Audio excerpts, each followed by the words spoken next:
Thanksgiving used to be sacred to me. It wasn't just about the food or the traditions, it was the one day I believed we could all put aside the passive-aggressive drama and just be a family. But not this year. This year, the tension didn't simmer quietly beneath the surface.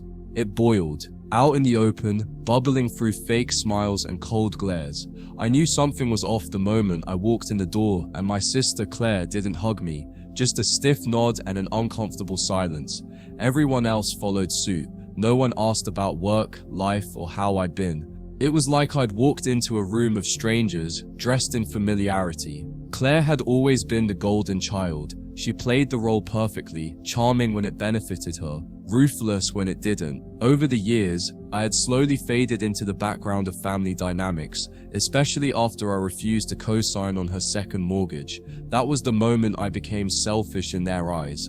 Never mind that I had my own life to manage, or that she had defaulted on the first one. My refusal had marked me as disloyal, and in a family like mine, perceived disloyalty is the ultimate betrayal. Dinner was tense.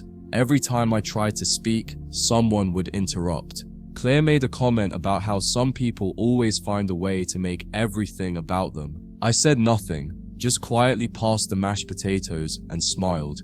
I had learned long ago that arguing only confirmed the villain role they wanted me to play, so I stayed silent, even when the digs kept coming, even when my own mother avoided eye contact, even when my brother whispered something that made his wife laugh while glancing at me. I stayed calm, because I knew something they didn't. Dessert came and went, and just when I thought I could slip away with a shred of dignity, Claire stood up, raised her glass, and cleared her throat like she was about to give a toast. What she delivered instead felt like a pre-written monologue rehearsed to perfection.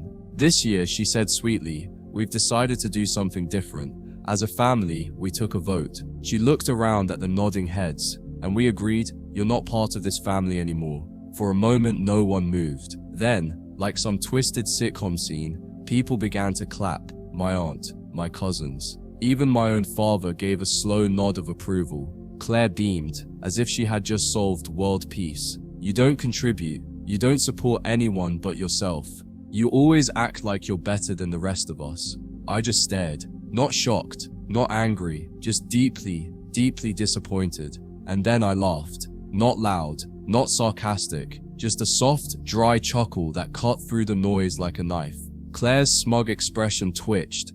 "What's so funny?" she snapped, the cheer fading from her voice. I reached down, pulled a folder from my bag, and placed it gently in the center of the table. "Then I guess," I said, "you won't need this." Her eyes narrowed as she grabbed it, yanked it open, and then froze. The room went dead silent, the kind of silence that feels like pressure in your chest. Claire's face drained of color as she flipped through the pages. She wasn't reading just numbers, she was reading contracts, deeds, legal notices, things she didn't expect me to ever possess. "What is this?" she asked, her voice suddenly hoarse. "Oh," I said casually, "just some paperwork from the attorney. You know, since I own the house you're living in." Gasps. Literal gasps. One of my uncles choked on his wine. My mother's fork hit the plate. Claire blinked rapidly, like she was trying to wake up from a bad dream, but the nightmare was real. She had defaulted on her mortgage again 2 years ago.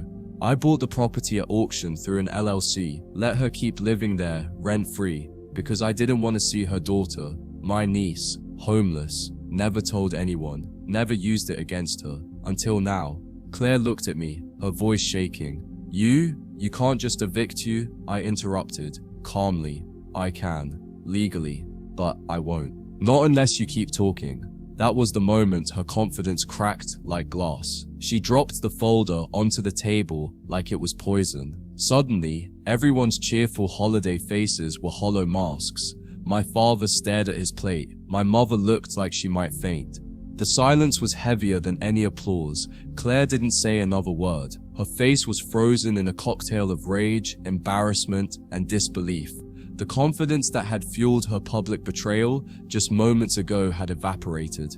She looked around the table as if searching for someone to defend her, someone to pick up the pieces of her ego, but no one moved. Not a single voice spoke up. Because in that moment, the truth outweighed the loyalty. They knew what she had done. They saw how smug she had been. and now they saw what it cost her. My mother opened her mouth as if to say something, but nothing came out. Her eyes, which had avoided me all night, now locked onto mine with an unfamiliar look. Shame, not just for what had happened, but for letting it happen. But watching her children vote one of their own out like this was some dystopian family boardroom. I didn't blink, I didn't flinch, I just leaned back in my chair and let the silence drag like a sentence they had all earned. Then, finally, my father cleared his throat. "You didn't have to do it like this," he muttered. Not to Claire, to me. As if I had caused this scene, as if I had ambushed them. I almost laughed again, but I didn't. Instead, I gave him a look I'd been saving for decades. The look that says, "I see you now, and I'm not afraid of what I see anymore." "You're right," I said softly. "I didn't have to, but you all did." That hit harder than I expected.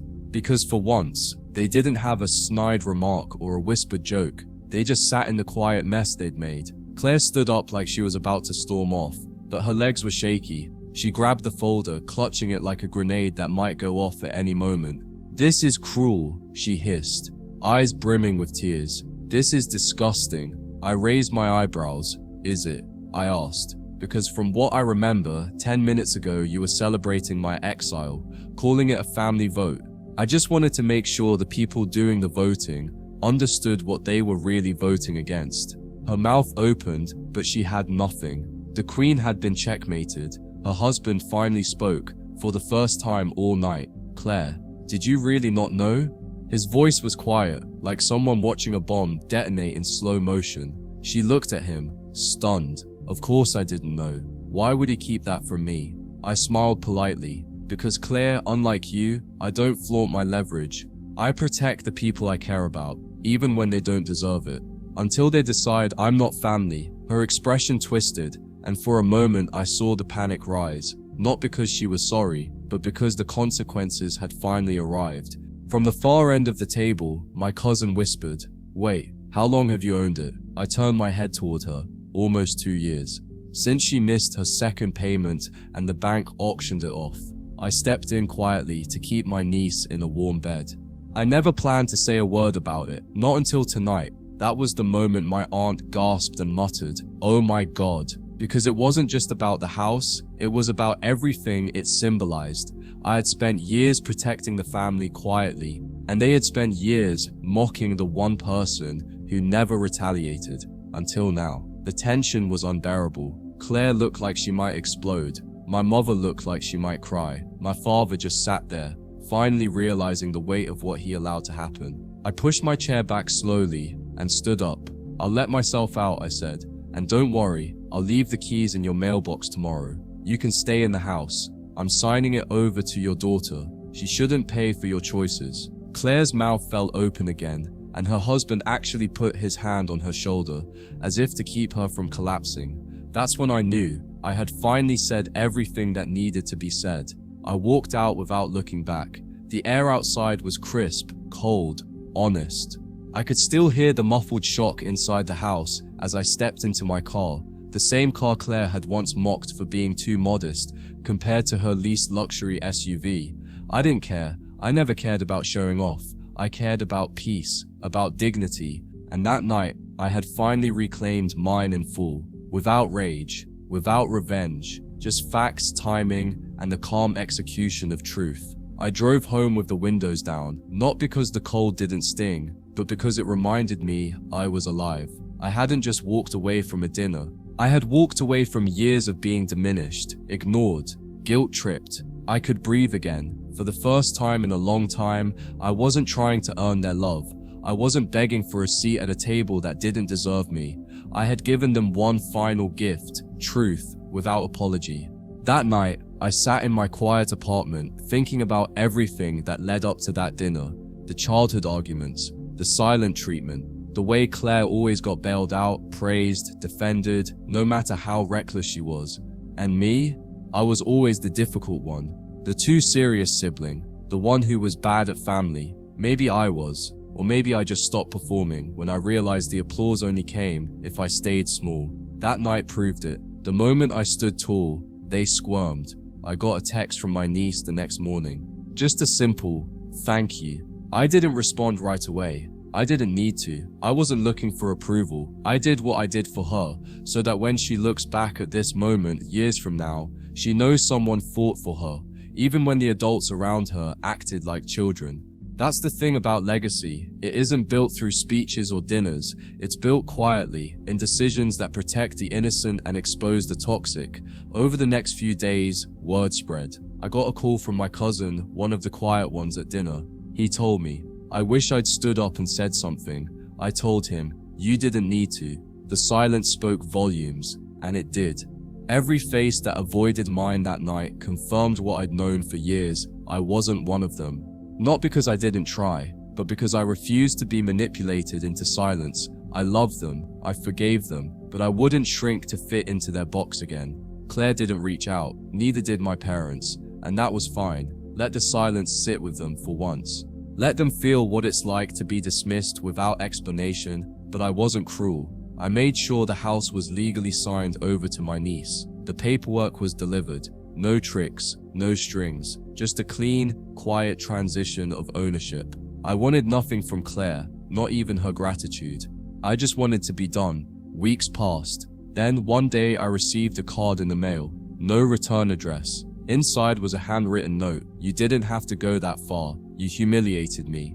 I hope you're happy." No signature, but I didn't need one. Claire still didn't get it. This wasn't about humiliation. This wasn't revenge, it was revelation. She burned the bridge. I just made sure there was no rebuilding it, with fake smiles and false apologies. I didn't write back. I simply placed the card in a drawer I never opened, and the strangest part? I felt no anger, just relief, like a weight had been cut from around my ankles. For years I had been trying to win over people who built their love on conditions, who weaponized forgiveness, who expected me to play along in their emotional theater. But that night at dinner, I realized something profound. Being cut off by people like that isn't rejection, it's rescue. Thanksgiving came and went the next year. I spent it with friends, people who asked how I was doing and actually listened, people who didn't need a vote to decide my worth. We laughed, we cooked, we shared stories, and not once did I feel out of place. Not once did I question if I belonged, because when you find your peace, real peace, it's not loud, it doesn't need to be, it's just there, constant, quiet, whole. Looking back, I'm grateful Claire stood up that night. I'm grateful she said the words out loud, because without that moment, I might have kept trying, kept begging for crumbs of love from a table that never served me.